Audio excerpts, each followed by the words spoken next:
नमस्कार मित्रांनो, लग्नाची बेडी या मालिकेच्या 9 ऑगस्टच्या भागात आपल्याला पाहायला मिळणार आहे. राघवने रेस्टॉरंटमध्ये सुद्धा काही खाल्लेलं नसतं, त्यामुळे त्याला खूप भूक लागलेली असते, परंतु घरी काहीच जेवण शिल्लक नसतं आणि खूप उशीर झालेला असतो, त्यामुळे तो ऑर्डरसुद्धा करू शकत नाही. त्याचवेळी कृष्णा तेथे येऊन त्याला म्हणते, काय झालं लंबू, तू अजून का नाही झोपला? तुला पण आपल्यासारखी झोप येत नाही का काय? तर राघव तिला विचारतो, तुला का झोप येत नाहीये? तर कृष्णा म्हणते, मगाशी ना आपलं पोटच नीट भरलं नाही आणि आपलं पोट रिकामं असलं की आपल्याला झोपच येत नाही.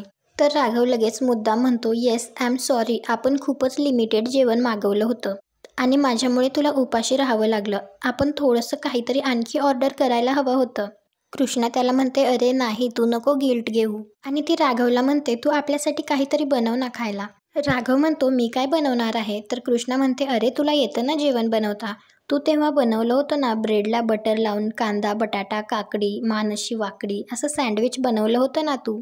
तर राघव म्हणतो, मी बनवलं असतं, परंतु घरात ब्रेड नाहीये, मी आत्ता चेक केलं. तर कृष्णा लगेच म्हणते, मग तू त्या आयटमला सांग ना आपल्यासाठी काहीतरी बनवायला. तर राघव म्हणतो, मधू वेडी आहेस का तू? इतक्या रात्री मी तिला त्रास द्यायला जाणार नाही आणि तू सुद्धा जाऊ नकोस. तर कृष्णा म्हणते, अरे नाही, असं तुला वाटतं की तिला तुझा त्रास होईल, पण तू जर सांगितलं ना की तुला भूक लागलीये तर अशी स्लो मोशन मधल्या हिरोईन सारखं पळत पळत येईल आणि फास्ट मध्ये जेवण बनवेल तुझ्यासाठी. ती तुझ्यासाठी काहीही करू शकते. आपण ऐकलंय, तू फक्त सांगितलं आणि ती तुझ्यासाठी कांदा भजी बनवणार होती. तर राघव म्हणतो, तुला ही गोष्ट तुझ्या बेस्टीने सांगितलीये राईट?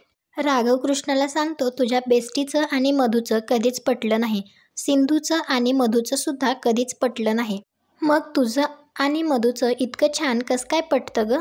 कृष्णा म्हणते, छान नाही लंबू, आपलं एकदम सॉलिड आहे आणि तू ना आपलं कंपॅरिझन इतर कोणाशी करत जाऊ नकोस, आपला जलवा अलग आहे. बाय गुड नाईट असं म्हणून कृष्णा तेथून उठून जायला लागते. त्यावेळी ती मनात विचार करते, माझा नाईलाज आहे, माझी मुलगी त्या मधूच्या ताब्यात आहे. सावी परत मिळेपर्यंत मला हे नाटक सतत चालू ठेवावंच लागेल आणि एकदा का सावी परत मिळाली की मग तिच्या सगळ्या गुन्ह्यांची शिक्षा तिला मी देईल. त्यावेळी सुद्धा मधू बाहेर उभारून गुपचूप सगळं काही ऐकत असते. त्यानंतर कृष्णा बाहेर जायला निघते. त्यावेळी मधू सुद्धा तिचा पाठलाग करण्यासाठी म्हणून तिच्या मागे येते, परंतु तिला कृष्णा काही दिसतच नाही. तर ती लगेच शकुंतलाला फोन करून सांगते, मी आत्ता कृष्णाच्या मागे मागे घराबाहेर आले, पण ती अचानक गायब झाली, आता दिसतच नाहीये, कुठे गेलीये? कुठे गेली असेल ती? तर शकुंतला म्हणते, इथे आमच्यासोबत बोलण्यात वेळ वाया घालवू नका, जाऊन बघा ती कुठे गेलीये, हॉस्पिटलमध्ये गेली असेल. तर मधू म्हणते, ठीक आहे, मी असंच करते. तर तेवढ्यातच कृष्णा मागून येऊन तिच्या खांद्यावर हात ठेवतच अचानक तिच्या समोर उभी राहते. अचानकच कृष्णाला पाहिल्यामुळे मधू खूप घाबरते. तर कृष्णा तिला म्हणते, काय झालं, तू आपल्याला बघून असं का दचकली? मधू काही बोलणार तेवढ्यातच कृष्णा तिच्या कानाखाली वाजवते आणि तिला म्हणते, आपण तुझ्यावर एवढा मनापासून विश्वास ठेवला, आपण तुला आपला बेस्ट फ्रेंड मानलं आणि तू आपल्यालाच दगा देतेस, आपला विश्वासघात करते तू. मधू तिला म्हणते, तुझा काहीतरी गैरसमज होतोय. कृष्णा म्हणते, गैरसमज झाला होता, पण आता सगळं काही क्लिअर झालंय. आपण तुझ्यावर ट्रस्ट ठेवला आणि तू अजूनही आपल्यावर डाऊट घेते. आपण आपल्या बॉटम ऑफ द हर्ट पासून तुला फ्रेंड मानलेलं. आणि कृष्णा तेथून जायला लागते. तर मधू तिला थांबवते आणि तिला म्हणते, प्लीज तू डोक्यात राग घालून घेऊ नकोस, तू स्वतःला माझ्या जागी ठेवून बघ आणि मग विचार कर, तू मला न सांगता अचानक गायब झाली होतीस. तर कृष्णा म्हणते, पण आल्या आल्या लगेच तुला रिझन सांगितलेलं ना आपण. मधू म्हणते, त्या पिंकीला राघवची माहिती काढायची होती असं सांगितलंस तू मला, पण मला ते रिझन व्हॅलिड वाटलं नाही. म्हणजे तुझ्यावर संशय घेण्यासारख्या काही गोष्टी घडल्यात ना? कृष्णा ओरडूनच तिला म्हणत असते, काय घडलं सांग ना. तर मधू तिला म्हणते, असं ओरडू नकोस, आपण आतमध्ये जाऊन शांतपणे बोलू. कृष्णा म्हणते, इथे एवढी जागा आहे बोलायला, मग आतमध्ये कशाला, आता आपण इथेच बसून बोलणार असं म्हणतच ती त्या पायरीवर बसते. मधू म्हणते, मी सांगते पण तू शांतपणे ऐकून घे. रिषभ आणि रेश्मा या दोघांना एकत्र आणणं सोपं नव्हतं. मला असं वाटतं की जोपर्यंत आपण एखाद्या व्यक्तीला व्यवस्थित ओळखत नाही तोपर्यंत आपण त्यांचे प्रॉब्लेम सॉल्व्ह करू शकत नाही. पण तू ज्या पद्धतीने रेश्मा आणि रिषभचा प्रॉब्लेम सॉल्व्ह केला, त्यामुळे मला असं वाटलं की तू सिंधूच आहेस आणि म्हणून मी तुझ्यावर डाऊट घेतला. I am sorry. तर कृष्णा म्हणते, आपण तुला खूप मोके दिले, पण आता नाही, आता आपलं लिमिट संपलंय.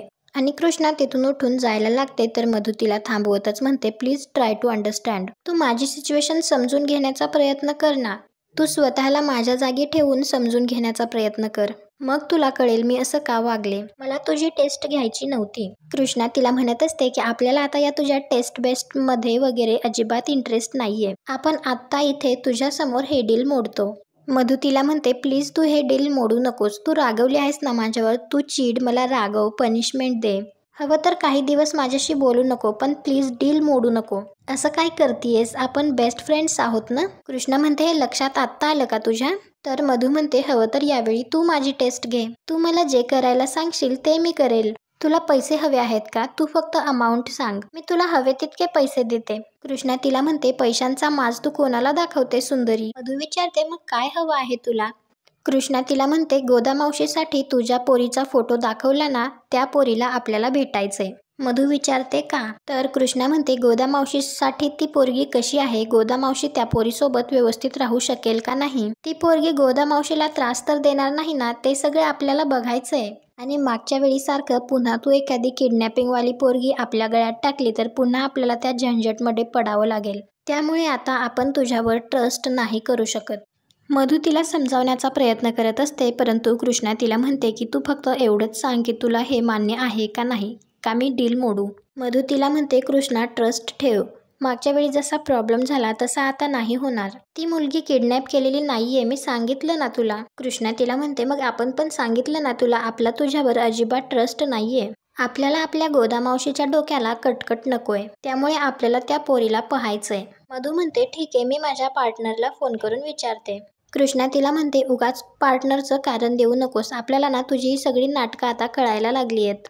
तू आपल्याला म्हणाली होती ना आपण तुझी टेस्ट घेतली तर चालेल, मग आता आपण तुझी ही टेस्ट घेतो. पण या टेस्टमध्ये जर तू फेल झाली तर तुला माहितीच आहे या कृष्णाचा कारभार नाही ढिला, आणि जो नडणार त्याच्यावर करणार हल्ला. मधू म्हणते ठीक आहे, उद्या सकाळी आपण दोघी त्या मुलीला भेटायला जाऊ. कृष्णा म्हणते एवढासा निर्णय घ्यायला सुद्धा तुम्ही किती वेळ लावता. आणि कृष्णाला तिच्या बेस्टीचा फोन येतो, त्यामुळे ती रूममध्ये निघून जाते. त्यानंतर कृष्णा राघवच्या रूममध्ये येते तर राघव झोपलेला असतो. कृष्णा शांतपणे त्याच्या डोक्यावर हात फिरवून तेथून जायला लागते तर राघव तिचा हात धरतो आणि तिला विचारतो काय करतेस. तर कृष्णा म्हणते अरे आपल्याला वाटलं तुला बरं बिरं नाहीये म्हणून चेक करत होतो. तर राघव म्हणतो काळजी करत होतीस माझी. कृष्णा म्हणते तुझ्या मारी टोपी, याला काळजी नाही, याला इन्सानियत म्हणतात. तुला तर ताप वगैरे काहीच नाही, मग तू असा थकल्यासारखा का बसलाय, काय झालं. राघव म्हणतो ताप नाही, पण आय गेस ऍसिडिटी झालीये. कृष्णा म्हणते तू काही खाल्लं नाही ना म्हणून तुला ऍसिडिटी झाली असेल. राघव म्हणतो पोट का दुखतंय तेच कळत नाहीये. कृष्णा त्याला गोळी खायला देते आणि आराम करायला सांगून तेथून निघणार. तेवढ्यातच राघव तिच्याजवळ येतो आणि तिला म्हणतो तू खरंच सिंधू नाहीयेस ना. कृष्णा म्हणते नाही. तर राघव म्हणतो मग माझ्या एका प्रश्नाचं उत्तर देशील का. तू मला बरोबर औषध कसं काय दिलंस. मेडिसिन बॉक्स वॉर्डरोबमध्ये ठेवलाय आणि तो वॉर्डरोबमध्ये कुठे ठेवलाय हे एक्झॅक्टली तुला कसं माहिती. कृष्णा म्हणते कसं काय माहिती म्हणजे काय, आपण डोकं चालवलं. मेडिसिनचा बॉक्स बाथरूममध्ये तर नाही ठेवणार ना. आणि मोठमोठ्याने हसते तर राघवचे एक्सप्रेशन मात्र काही चेंज होत नाही. तर कृष्णा म्हणते आणि सगळं तर कपाटातच ठेवतात ना. तर राघव म्हणतो नॉट नेसेसरी. तर कृष्णा म्हणते हा आठवलं, तेव्हा नाही का मदरने आपल्याला तुझी खोली आवरून ठेवायला लावली होती, तेव्हा आपण पाहिलं होतं. तर राघव तिच्या हाताला धरून तिला विचारतो मला खरं सांग तू कोण आहेस. कृष्णा म्हणते आपण सांगितलं ना तुला आपण कृष्णा आहे. तर राघव म्हणतो आज खरं तर माझा मूड खूप चांगला आहे म्हणून मी शांत राहायचं ठरवलंय आणि तुझ्यावर अजिबात चिडायचं नाही असं ठरवलंय. मग तू नॉर्मली मला सांगू शकतेस तू खरंच कोण आहेस. कृष्णा म्हणते आपण सांगितलं ना आपण तुझी सिंधू बिंदू नाहीये, आपण कृष्णा आहे. आणि आपण झोपायला जातो, आपण जास्त वेळ जागलो ना की आपल्या डोळ्याखाली डार्क सर्कल्स येतात. उद्या सकाळी आपल्याला अर्ली मॉर्निंग उठायचंय, आपण उद्या त्या आयटम बरोबर बाहेर जाणार आहे ना. राघव तिला विचारतो तू मधू बरोबर कुठे जाणार आहेस. कृष्णा म्हणते तुला कशाला पाहिजे रे अख्ख्या पुण्याची पंचायत. राघव म्हणतो असं काय करतेस, तुझा होणारा नवरा आहे मी, मला माहिती असायला हवं ना. कृष्णा म्हणते होणार आहेस ना, झाला नाही सांजून. राघवला झोपायला सांगून कृष्णा तेथून जाते. इकडे मधू शकुंतलाला फोनवर सगळं काही सांगत असते. हे ऐकून शकुंतला तिला म्हणते डोकं फिरलंय का तुमचं मैनाराणी.